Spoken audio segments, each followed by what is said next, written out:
Okay, so now let's go on to the next lesson. All right.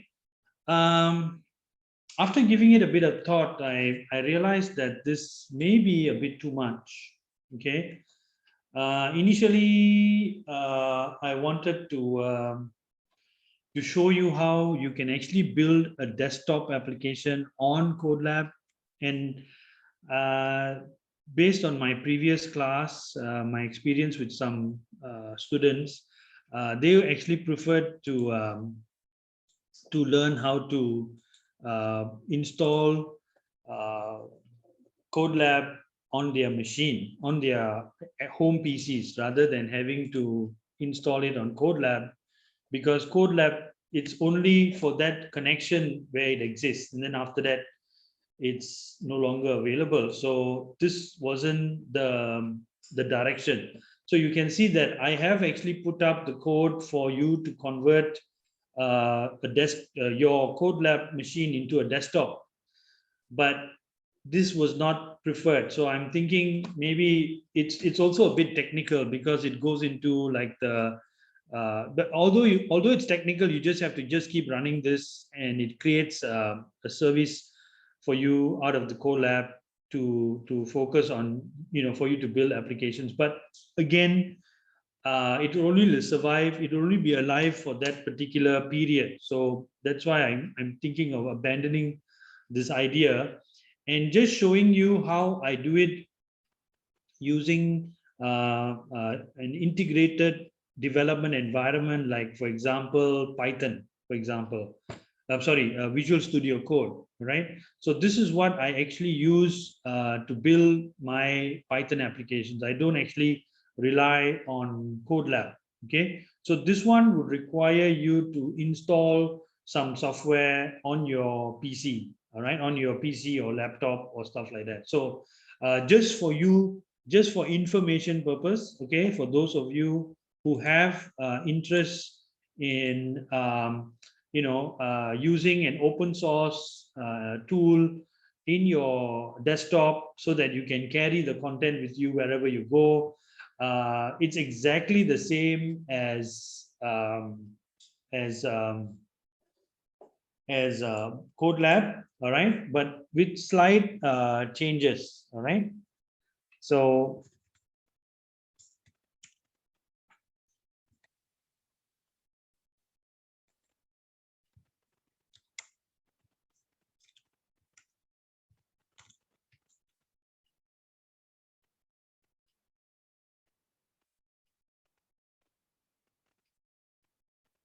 okay, so the one of the two things that you need to install is I would suggest a Visual Studio Code.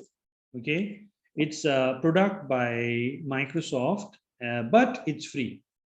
Okay, so you can actually download this Visual Studio Code, and you can actually develop many applications using Visual Studio Code. It's one of the more popular ones today, because you can install Python, you can install C++, Java, whatever programming language you would want to learn, like Flutter or Angular. You can actually install all of them inside your Visual Studio Code. Okay, we use Visual Studio Code because it's one-stop location to to create. It gives you a lot of code completion. Let's say, it tells you all the functions, just like how you had it in Codelab. It actually tells you what are the functions available. The same, we use Visual Studio Code. And the good thing about Visual Studio Code is installed on your machine, so you don't really need internet connection to actually do your development. So for those who want to teach a bunch of students, eventually the internet is going to be costly. And if it was like inside a classroom and you wanted students to actually learn how to code, it would be quite beneficial to install Visual Studio Code, right? After installing Visual Studio Code, you need to install the Python interpreter.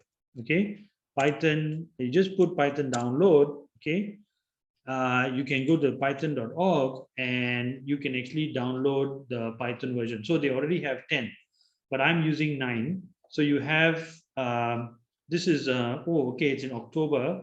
The last update was for 3.9 is 10.05, October 5th. In October 4th, they had the first release of 3.10. So it's very recent. As you can see, there's a huge jump between 2.7 and 3.6. Okay, so there's a very drastic jump from 2.7 to 3.6 because they revamped the entire Python library. So this is a problem. Sometimes they decide to do this, and then whatever code we wrote in 2.7 doesn't run in 3, right? So we need to maintain 2.7 if let's say we wanted to continue on, right? So these are little things that you should know before you jump into becoming a Python programmer, because there is some overhead. You know, just like when you learn how to drive a car, you need to know what's under the hood. So this is basically telling you what's under the hood, and you may need to be aware of this. And Python has got its nice way of managing this. You can actually create an environment, and there's no need for you to go to the latest all the time.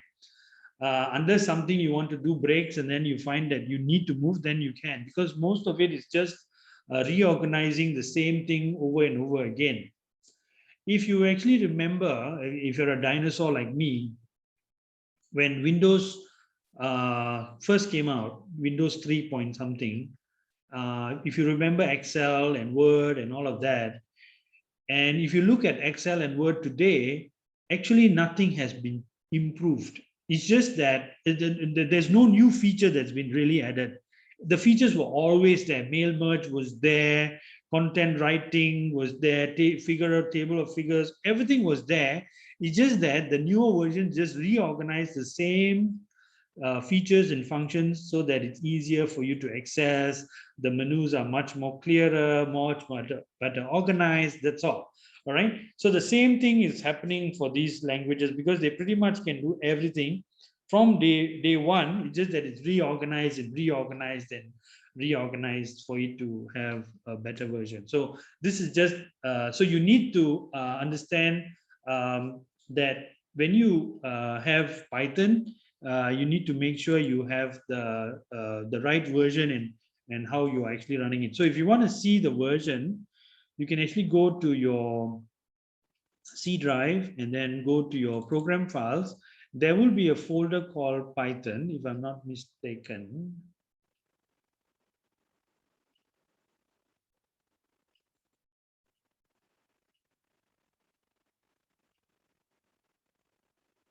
Oh, never mind. Let me just open my command prompt and type Python and hit version H.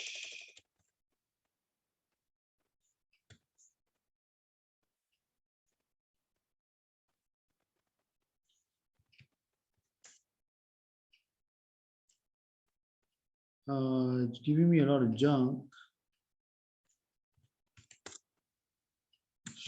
Good.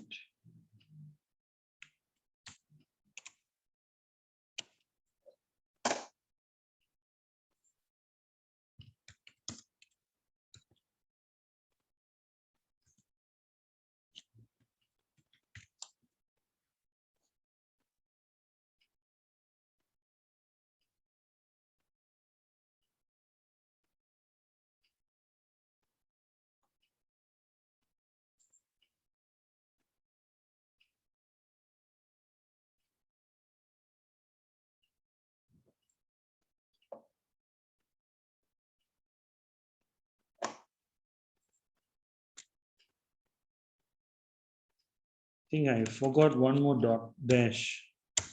So I was right in the first time, but I just needed to add another dash to it, and it tells me the version that I'm running.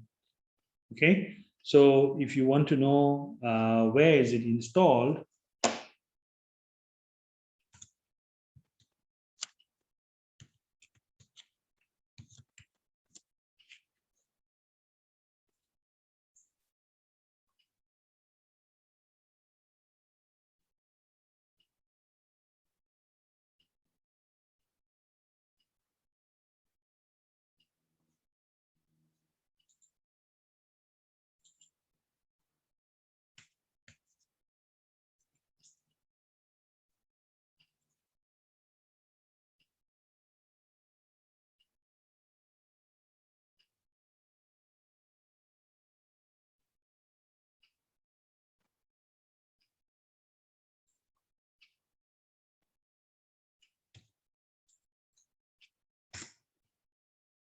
it's installed in my app data local programs Python 38. So it is in a Python folder, but not inside. So um, the app data folder is actually hidden. All right. So you would have to go to the location where in your user directory, and then um, you have to select app data because it's a hidden folder. All right, because you can't see it here, you won't see it inside your directory structure. And then you have to go to local, and then programs, and then Python. So you can have multiple versions of Python installed, right? So if you want to install Python 3.9, just 1 minute, let me connect my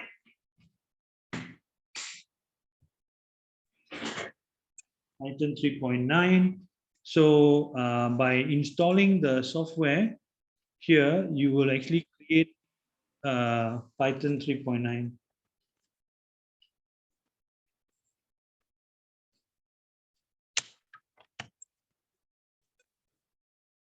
So this is how we actually install Python on our machine, right? Then what you need to do is choose the location where, so I have my projects listed inside a projects folder, and then do I have a Python folder? No, I don't have. So what I do is I create a directory, make mkdir, that means make directory.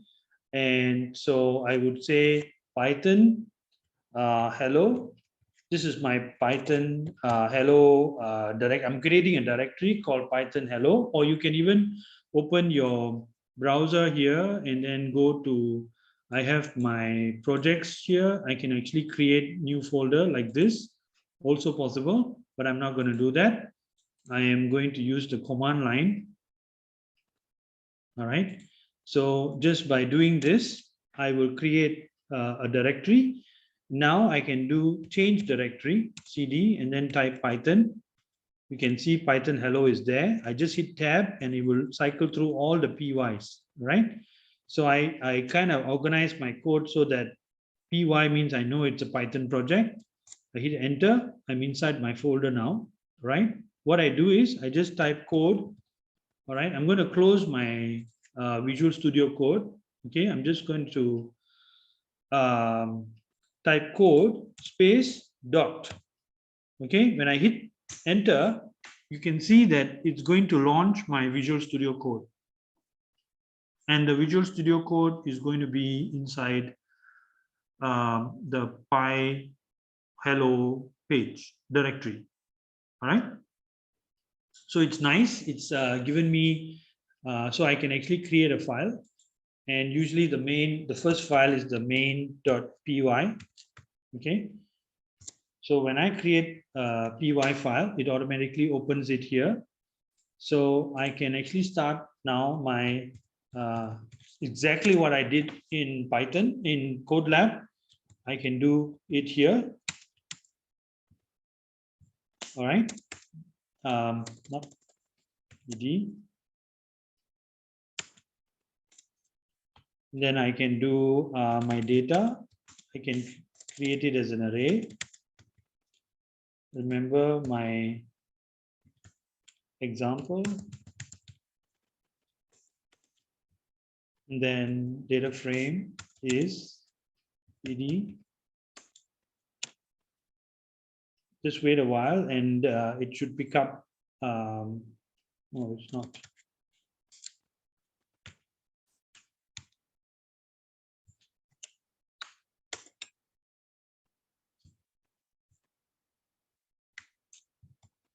All right, so now I don't even have to save it. I can just click on this button here to run my Python file, and it starts to compile my file, and it runs the data that the content that I have just written.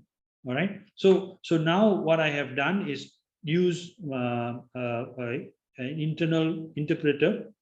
I mean, use Python on my PC. All right. The reason why I am doing this like halfway in the class is because for those of you who want to, take ownership of whatever that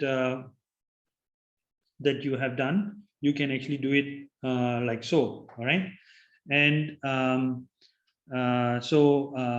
if let's say if you wanted to keep a copy of all the files that we have learned together, we can actually do that as well.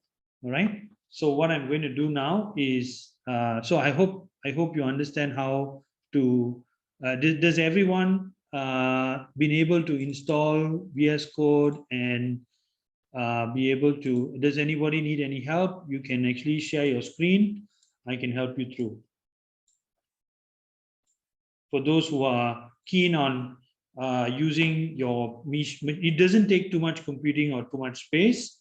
All right. I hope you have enough, about at least about 1.5 to 2 gigs of space. Don't worry, even I'm running out of space, so I'm very careful of downloading too much of stuff. So all the code that we have learned so far, it can be actually done here. So let me just show you some more things that you can do. You can do CD, come back out, and then you do dir. It'll give you a list of all the files that I have. And then I have my Python masterclass project. Okay, I don't think I have done much work here. Let me just see what is in here. So I have some files in here, but it's okay. Let me just come out of this.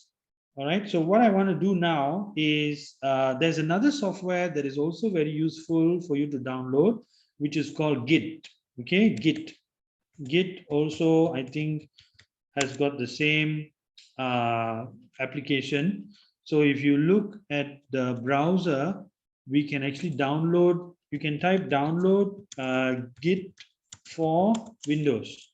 Okay. And I'm using Windows 10, 64-bit, so it's smart enough to know that I'm using Git 10, Windows 10. So it's got the download link for me to download for which version of computer I have. If you don't already know what version you're using, you can just go to about your PC, and here it will show you the system type. So mine is a 64-bit. All right, so this is how I know what operating system processor I'm using. All right, that will tell you what to download. So once you have the software, okay, let's say you're very in love with now I'm back in my command prompt. Okay, and I'm in my projects. Okay, this is my projects directory. So I want to download, let's say, lesson number 9. What I can do is I can go to the Git site. Okay, I can copy this. All right. No. Okay, let's say I wanted to copy all of this projects into my own PC. All right. So what I do is I look at the code and I copy the HTTPS, the link. Okay, I copy this. All right. Now what I do is I go to my command prompt. I type git clone, right? And I put in the URL, and then I give it a unique. So if I don't give it anything, it's going to call it Python Masterclass. I can't do that because I already have a Python Masterclass. Okay, so I can just leave it as it is. Then it's going to recreate this inside my my PC. So all I can do is just enter. You can see it's cloning my entire directory. I can now do a directory, and I can see Python Masterclass right here. So I can just do cd Python Masterclass, and if I do a directory, you will see all my lessons are now available in my machine. All right. So what I can do is I can just type code and dot. It will open my Visual Studio Code with this directory folder. All right. So this is actually a Jupyter Notebook file. Okay, so Jupyter Notebook is what Codelab is all about. Codelab is just taking Jupyter Notebook files and making it available as uh,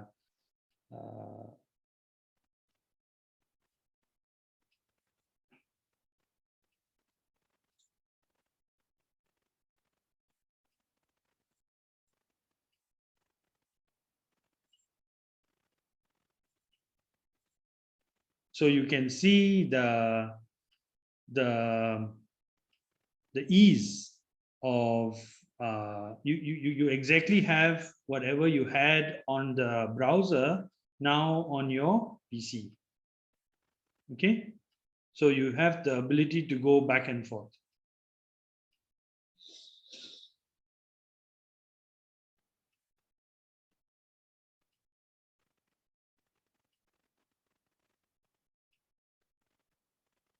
Okay, do you all have any questions on this?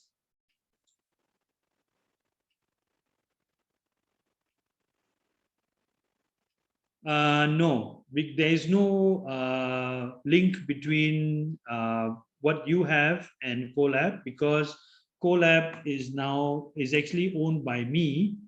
Okay, because you can see that I've designed it such as a template. That means you only can download from GitHub, and only I, because it's my company account, I'm able to maintain, although it's a publicly available template, but it's a template. That means it's not actual code. That so basically this is, it's good for you to actually have a GitHub account as well, because you can actually create a free GitHub account. You can see that I have many uh, repositories, all right? And then also have private repositories. I also have public repositories. And then so you can see they are private and they are public, and then there's also public templates. So this is a public template where you can actually download the content and make it your own. So your own copy is actually in your PC. All right. So whatever changes I do, you would have to come back and then reinstall this. You have to clone it again.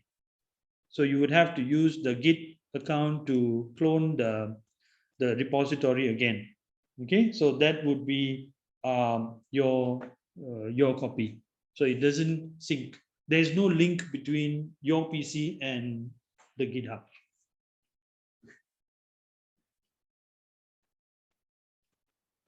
So I strongly recommend to use, I mean, there are many, they call this integrated development environment. There are many options, okay?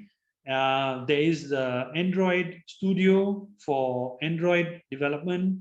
Then there is IntelliJ, which is for Java development. But I think for a multi-purpose environment, I think Visual Studio Code is fantastic, because they've done a really good job. Kudos to Microsoft. There's something called extensions here. So you can see that you can install multiple extensions to make it very customizable.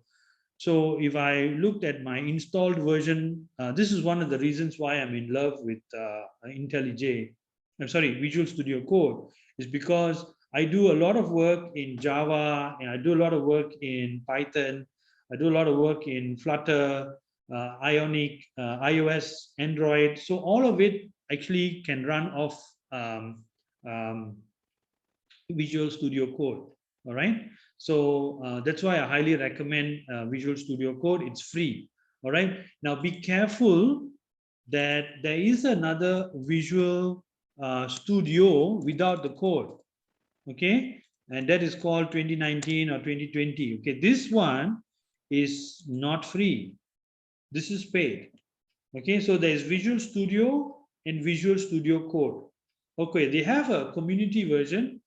but I think it comes with some limitation. All right, so there is the professional version and then the enterprise version. Now be careful. So there is a difference between Visual Studio and Visual Studio Code. This is free forever. Okay, this is not free forever. So please know the difference. This is a Microsoft-centric ASP.NET developer platform. Microsoft loves to do this, because their eventuality is to sell you this. But let me tell you, Visual Studio Code can do everything without a single cent.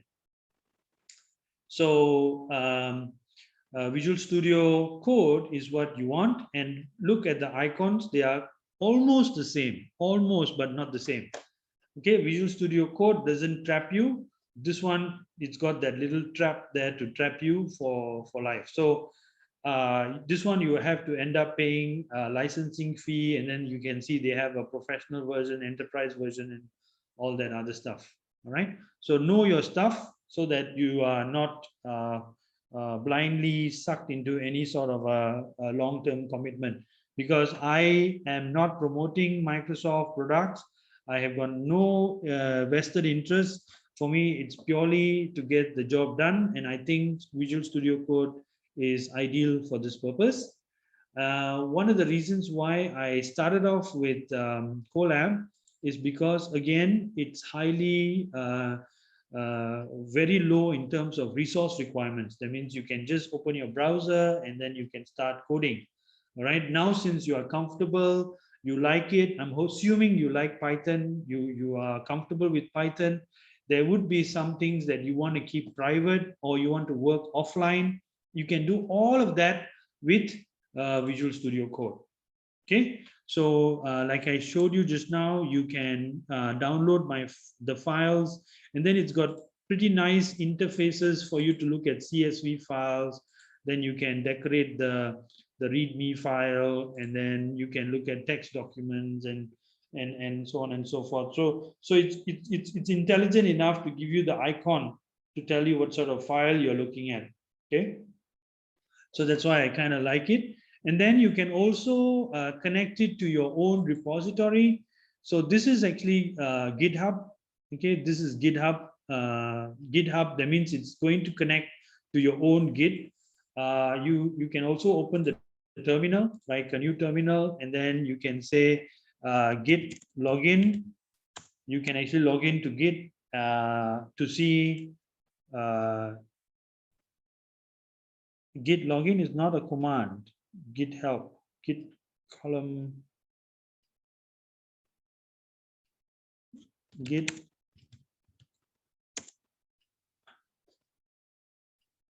So Git clone, Git init, Git mv, Git remove. So committing and branching and all of this is a bit more involved, because what Git is a repository. Git is actually a very, very useful repository where, if let's say you have multiple developers and you want people to contribute to a single code base, you can actually use GitHub. I'm not selling GitHub again. GitHub is free. You can put in your discussions here. You can put in all your project ideas. You can also create a wiki page within your project. All right. You can put in all the requirements, the documents, the software requirements and everything, the roadmap. So it's a nice place to collaborate if you have an idea. The only difference is that if it's free, it's publicly available. If you use the free account, that means whatever you put there, the whole world can see. Or you can pay for it and then make it private. All right. Okay, so I'm going to take another 15-minute break. So you kind of know already the lesson number 10 is actually creating a desktop version of of Colab. Okay, so let's take a 15-minute break and come back at 12:15, and we will be done with lesson number 10.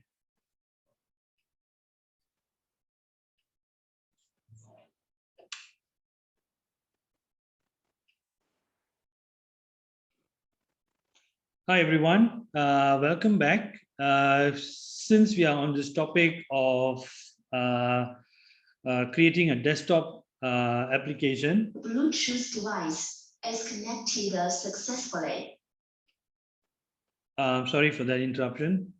I want to introduce to you another snake. It's called Anaconda. Okay, I don't know why they fancy these names, snake names. Actually, the name Python actually comes from, not from the snake Python, but actually a comedy called Monty Python. That was a very popular British comedy, and a bunch of guys from who were big fans of Monty Python created the language Python in its remembrance, right? Then they found that it grew in huge popularity, so they needed to find an even bigger snake, an anaconda, which is, I think, native to South America, and it grows even bigger than a python. To manage, anaconda is actually to manage the python, right? Manage the python, it means like manage the development environment, the scripting, the version controlled environments that we generally have with python, right? So again, be very careful. There is the commercial edition, and then there's the individual edition. Then they have some embedded editions. These are for mobile devices or devices that embedding means like trying to squeeze it into a very small space. All right. They also have the enterprise edition, but it all was born out of open source enterprise, the org. Okay. Whenever you see org, means it's actually an organization or a collection of people with like-mindedness to make it available for you. All right. So what we have been using Colab is actually one of the products available in Anaconda called Jupyter Notebook. Okay, so when you actually open up the Anaconda.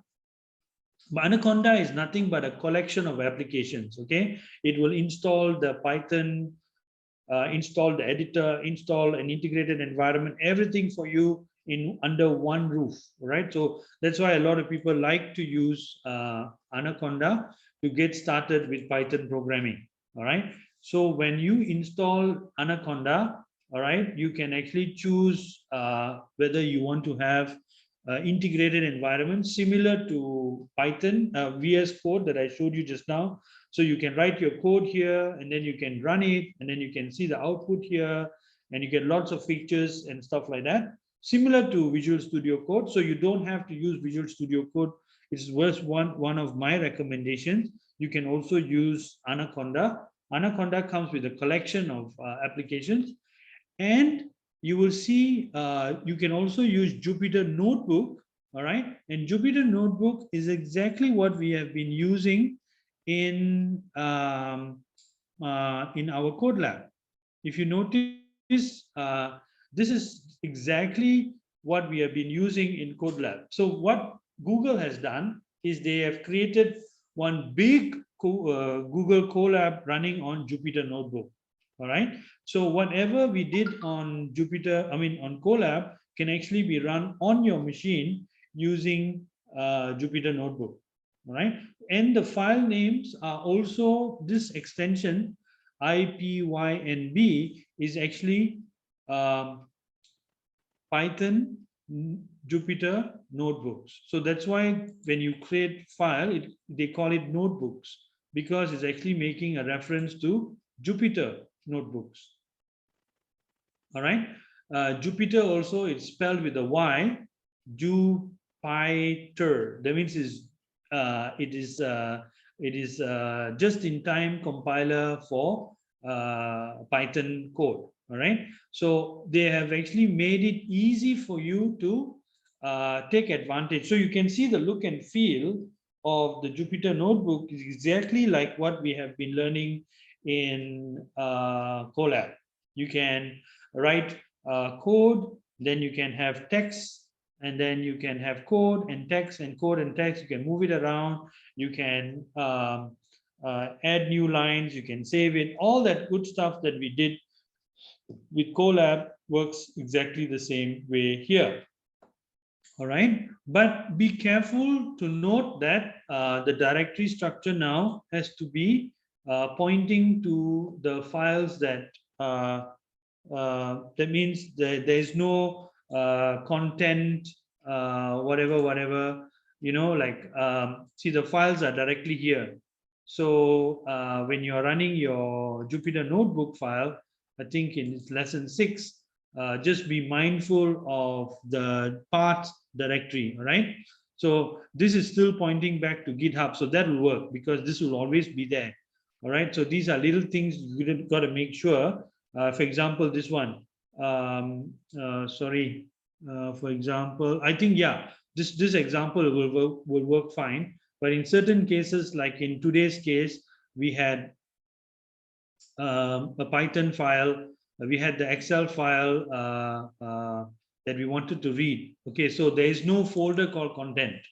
Okay, so we may have to rewrite this. You can just remove this content and you'll generate the data file in here. All right, so these are little things that you would have to be mindful of, because this one is pointing to your Colabs content directory and not your content directory here. All right, so these are little things that you need to be careful of. All right, so so let's go back to Anaconda. How do I get out of this screen?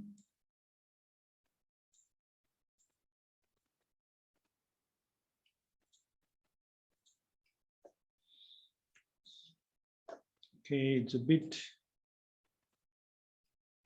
reset it.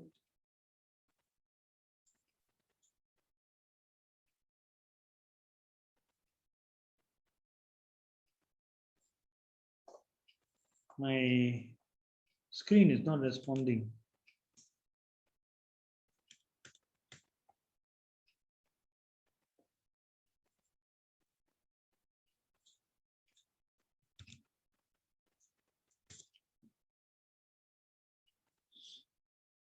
So let me share this link in the chat.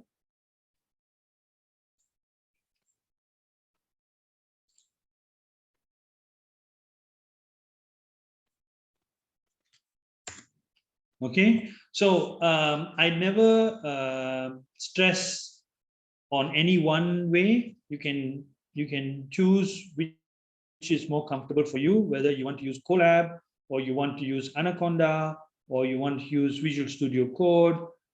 All this is possible. Okay, so Anaconda, of course, has got a lot more options within it. You can use Jupyter Notebooks, you can use the editor, its own built-in editor. I think it's got 2 or 3 editors, and Anaconda actually does a good job in maintaining the versioning environments. That means you have different environments, one environment for 3.9, another environment for 3.8, you know, so that even if there's changes to the code, it won't affect your previously written code.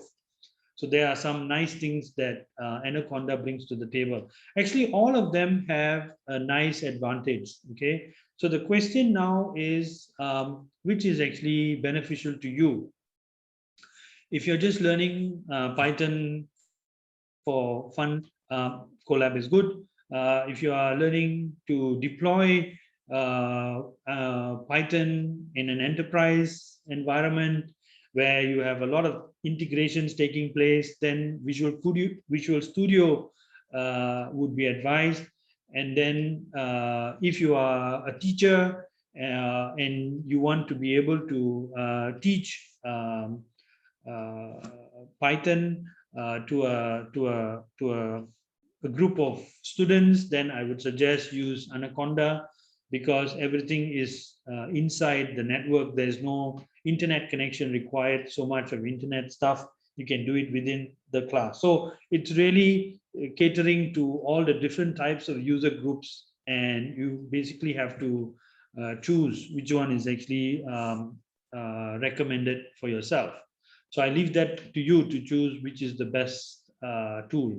all right? But they all do the same thing. The coding doesn't change, the import doesn't change, the pandas is still there, it's still available. Our good friend pandas to help us understand. Matplot library is still there. We can just continue to import all these libraries that we've been using, all right? So basically that's Anaconda for you.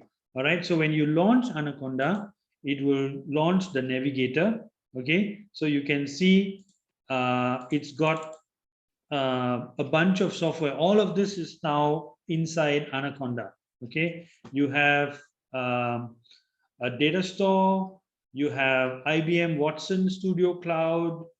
You have I mean, I'm not an expert in all of this, but it gives you the option to launch any one of these.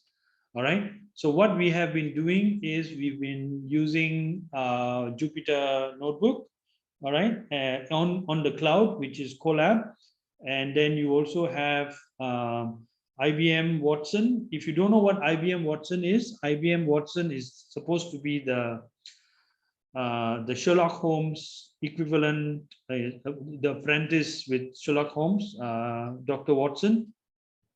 And Dr. Watson is the one that had an answer for everything. So IBM has created this machine called Watson, and you can ask it any question, right? You know, like what's the weather going to be tomorrow, something like that. IBM Watson would then respond back, right? Some of my students have done very nice projects with IBM Watson. One of it is a food detector. They actually detect different types of food and ask Watson how many calories does this food contain, and it actually gave them an answer how many calories. Whether it's true or not, I don't know, but it gave a response. So that was interesting. So you can actually do a lot of interesting things like that. And then there is another equivalent to Visual Studio Code that is called Pycharm. And Pycharm is actually by a company called JetBrains that actually makes IntelliJ, Pycharm, and also makes Android Studio. So they are very, very involved in the integrated development environment space. Okay, this company called JetBrains, all right, they are so good that even Google employs them to build their Android Studio. So JetBrains is a software company that builds integrated development environments, and they have three major products. One is called IntelliJ for Java development. Then they have Pycharm for Python, and then they have Android Studio. Android Studio, of course, is only dedicated for Android development, but it's actually developed on behalf of Google. All right. So this is something to check out as well. Now, why we use all these integrated Pycharm and all of that, it makes our development a lot easier. We don't have to, it organizes the code very easily. It organizes the directory structure, you know, it makes it very easy to use and easy to access and so on and so forth. So for that reason, we use these integrated development environments to help us, and they actually help speed up your development process. All right. So I don't subscribe to any one. I use all three. As you can see, I have Visual Studio Code, I have IntelliJ, and then I also have Android Studio.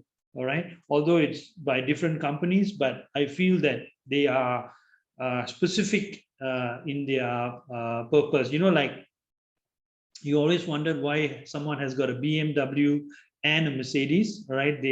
There are differences, and some people enjoy the differences, so they end up buying two luxury cars in the same class.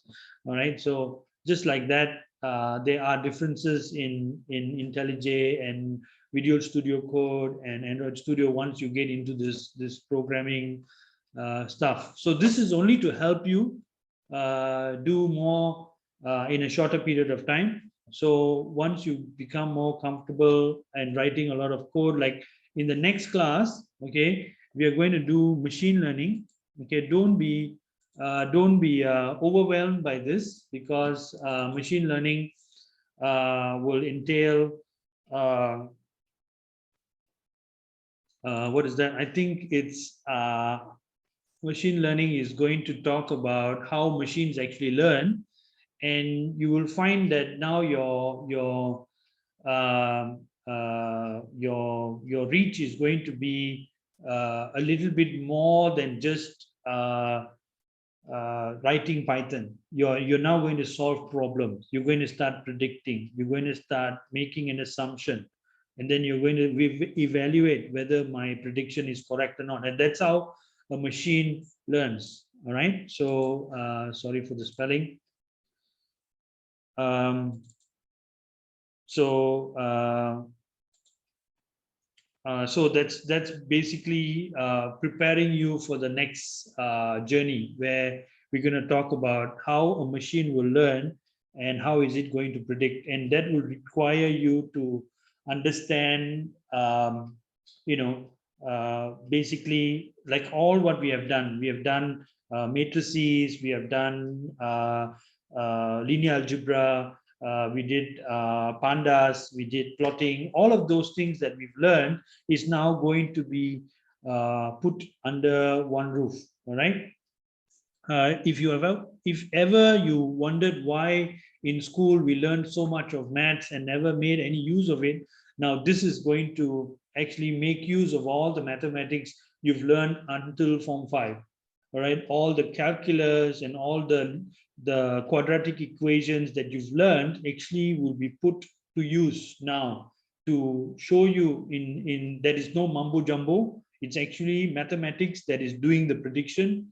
It's mathematics that is actually making sure that what you have predicted has got a genuine mathematics and simple mathematics for you to rely on. It's not some mumbo jumbo that's taking place. So this is when all of that comes into play, and some of it we can do it on Colab, and sometimes it's not possible to do it on Colab. We may have to do it on our machine. So that is why I have this kind of a break of a class to kind of give you the full picture of what Python is capable of. Okay.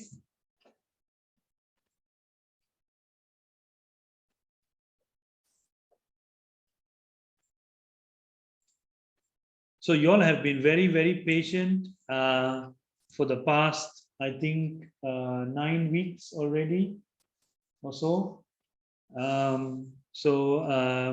So this is one of my most sought after classes, where people want to learn how to predict, how to use the machine to as a predictor. So I think it's very beneficial, because it's going to be part of our everyday life. And of course, there is another part to this called deep learning, but that would be a bit too much, I think. So I'm just going to do a very high level introduction to machine learning, and then you can decide to expand on it. And a lot of this information is available on the internet. So I think what is important is someone to hold your hand and to show you step by step, this is how it's done, and then after that you can dive into it yourself, just like most of the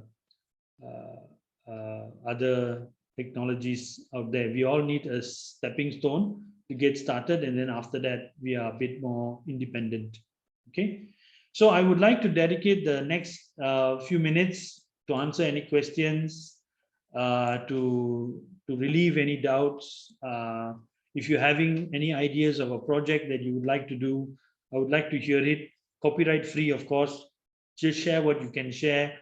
You don't have to tell me the whole story.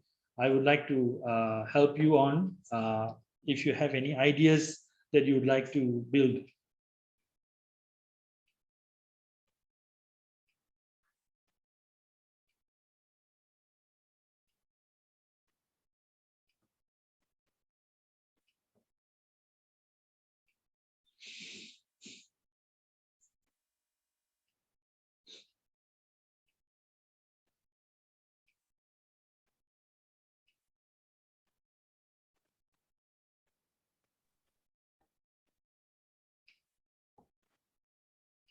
Hi, I believe you all can unmute if you all want to ask any questions.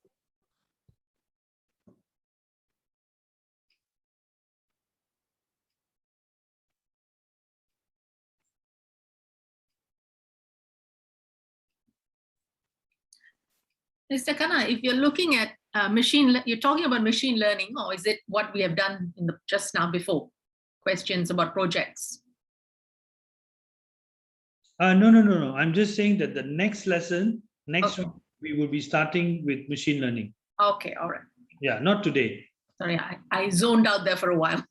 Oh no, today's lesson is just giving you an introduction of how you can turn this into a desktop application. Okay. Yeah. I have to be very, very careful going to machine learning because I want to make sure that everybody understands where I'm going with this because yeah, so today's lesson is not machine learning, sorry. All right.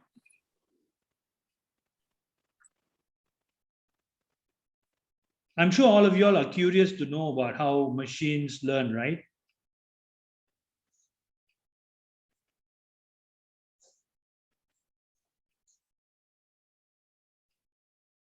So to satisfy that curiosity is why I'm doing the machine learning part. The project that I had in mind was very simple, and it was taking information from an Excel document and extracting it in a query form to other people who are going to use it. So I think when you showed me just now how to extract from Excel, that sort of like killed my project.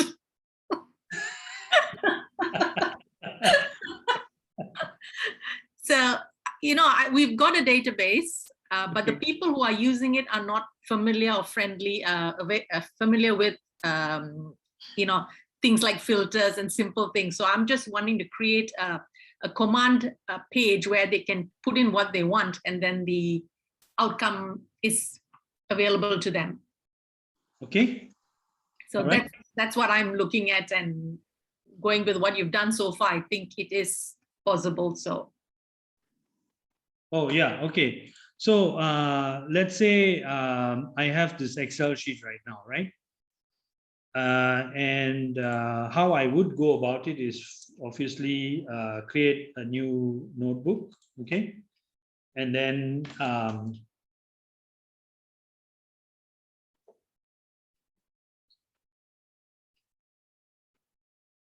okay, so I would say filter iPhone. Is that what you want to do? So now, yes. So the first thing I would do is to upload my file.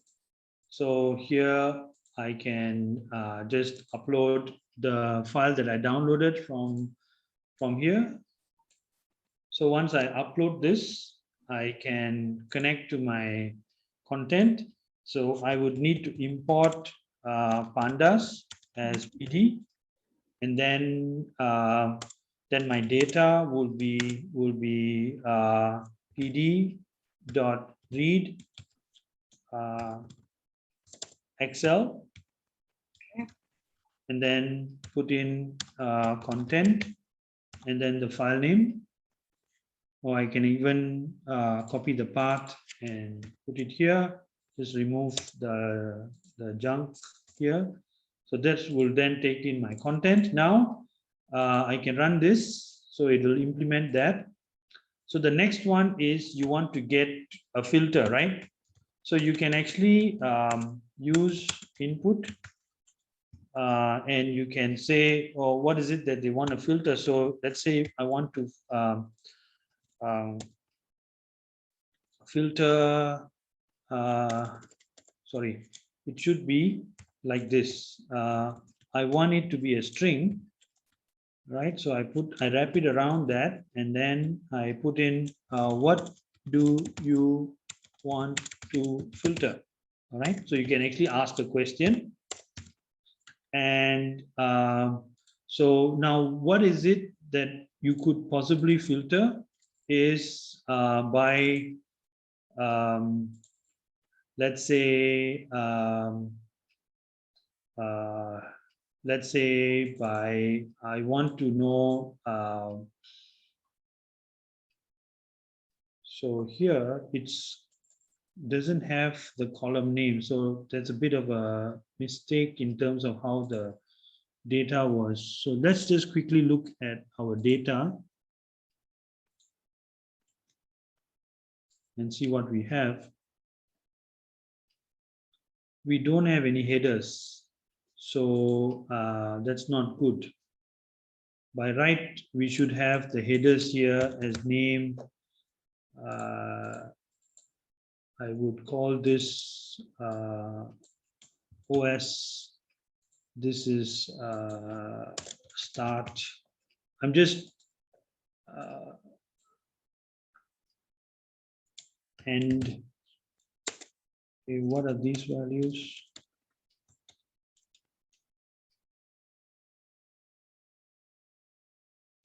I would say this is version.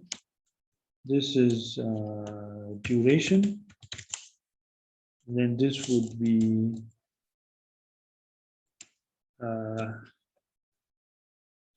then I would say price.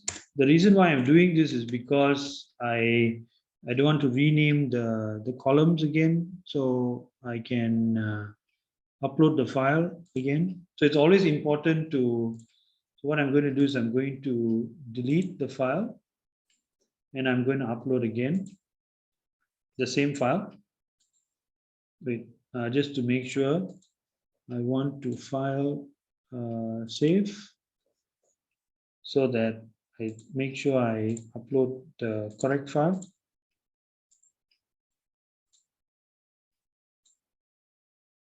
So now when I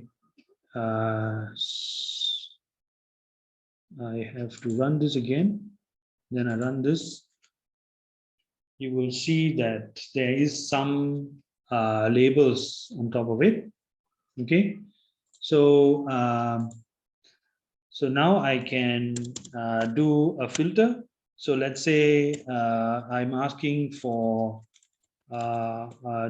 what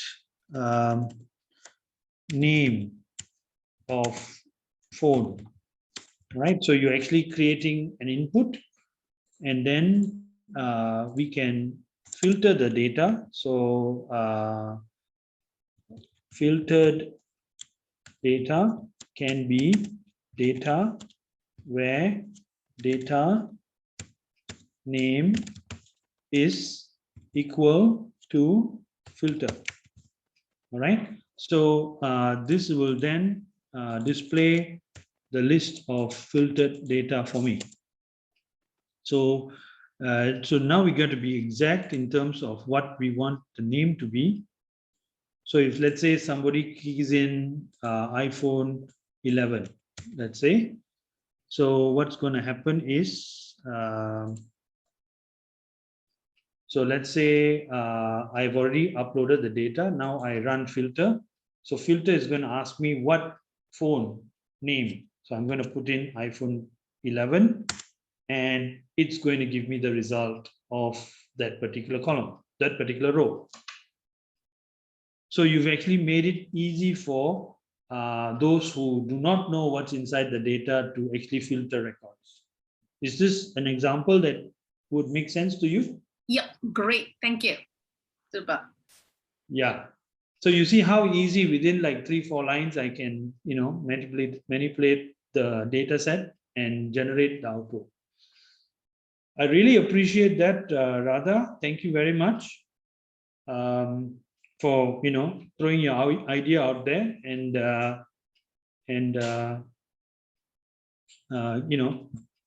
and giving us an opportunity to kind of, because a lot of things that I'm teaching is very hypothetical, like, what can I use this for? What can I use? I'm sure all of you are going through this conundrum of how I can use this, how can I use this? So this is exactly how you use it.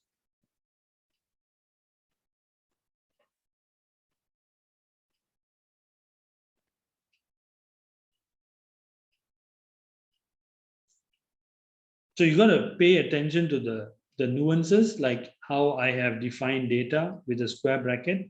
That means I'm looking at data as the entire data set. And inside that data set, I'm putting in a filter where I'm only concerned about where data name equal to what I have and input as a filter. All right. And if you go into filter, I am converting the input. It could be an integer, it could be whatever, but I want it out as a string. That means I'm forcing it to be a string, and then I'm filtering it out. And as this is the particular data I want to filter out, and this is what I want to show. So they don't have to play with the entire Excel form. They can just zoom into data that it's relevant to them. Okay. So this is an example of how you put your entire learning experience into practice. Alrighty. So with that, there's no assignment beyond assignment lesson 9. In the next class, we will be doing machine learning and a little bit of keyboard annotations and keyboard shortkeys and stuff like that, just to introduce you to a different set of libraries. So basically, machine learning is a set of libraries, just like how we did pandas. Now we're going to do machine learning libraries and then animation libraries. So with that, after that, we have another class. And then we are, so today we did web API and desktop applications. Then will be machine learning annotations, and then WhatsApp, and then self-driving cars, and then we are good to go. All right, so please enjoy the rest of the weekend, and hope to see you all next week again.